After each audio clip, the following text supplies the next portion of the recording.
And welcome back to another episode of Cooking with a Cripple.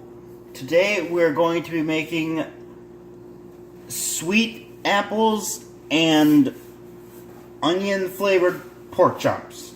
And I know that sounds like I'm just adding flavoring, but I'm going to be adding natural stuff to it. I just gotta get the pork chops. Here we go. And then, but first, as you can see, I've got let's see, there we go. That's perfect. I've got the butter all melted, and now I'm going to add in the onions, and this might look like a lot of onions, but trust me, it's not.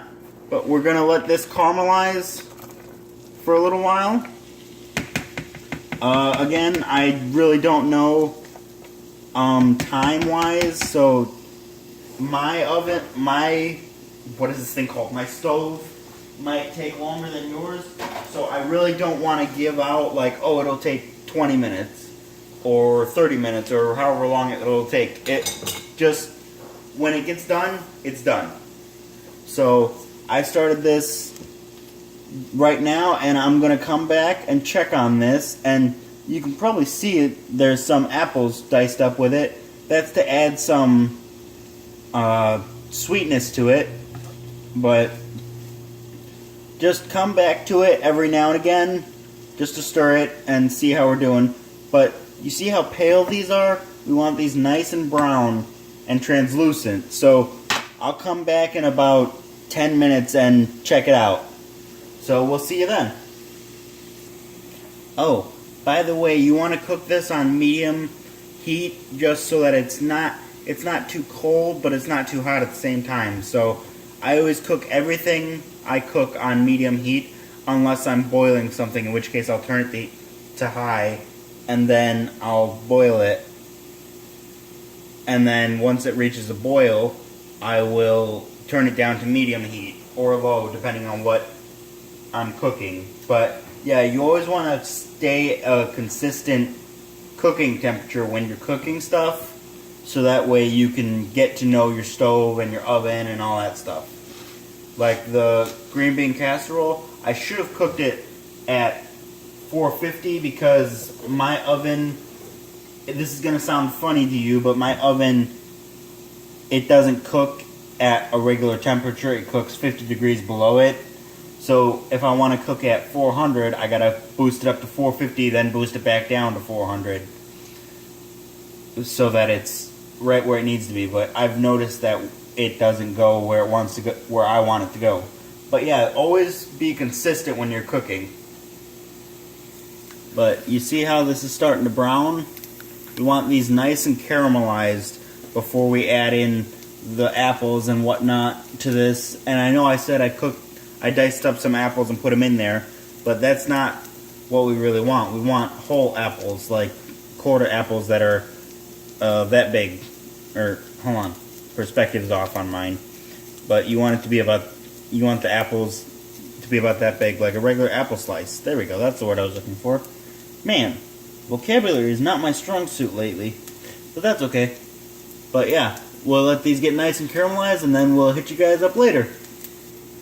Alright, as you can see, the onions are nice and caramelized, so we're going to add in the apple slices that we made earlier, or we cut up earlier, and then we're going to let these caramelize, and then we'll add in the pork chop. Yeah, and I know it seems like you're just waiting a bunch of times, but that's basically what this kind of recipe is. But there we go, and make sure to stir on occasion, otherwise you won't get caramelization, you'll get burning. So make sure to stir and everything's cooking evenly. So we'll see you guys, I'd say, in about 10 minutes. But if it takes longer, it takes longer. Alright, so it's time to get rid of... Whoa, why is the bottom of my pan smoking, but the top's not? Oh well. But, it's time to get rid of I know you can't see it very well because the bottom of my pan is smoking, but it's time to get rid of the onions and apples, and then time for the pork chops. So, there we go. Oh, wow, that's hot. Turn that down a little bit. And then, I'm not going to use very much seasoning on my pork chops because I want the natural flavors of what I've done, like the apples and onions. I want that to seep through versus some sort of, oh come on now, versus some sort of seasoning that's not real. Well, not real, but like it's, what's the word I'm looking for?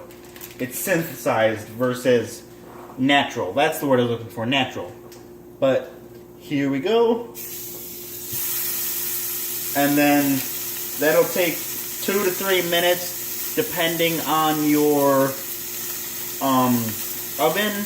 But like I said, it's not an exact science, so I can't tell you how long it'll take on yours.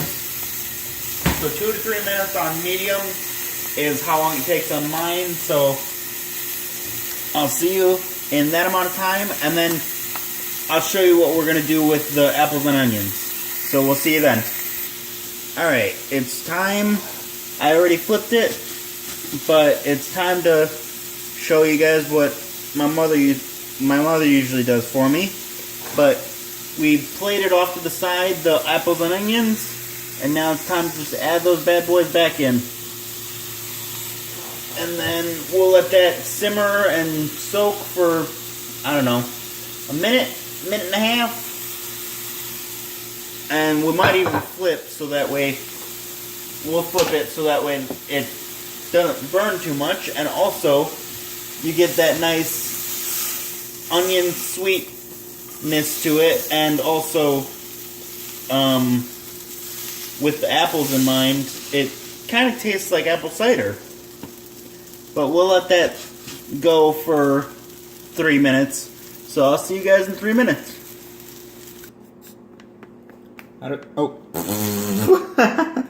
Wow. That's going in the gag reel for sure. But if I can get a stinking onion. But this is what it should look like. There's the apple and then the pork chops on the bottom, of course. And I like mine medium rare, like I like every steak. And pork chops, honestly, is the only thing that I can get medium rare. So we're gonna try this and see how it turns out.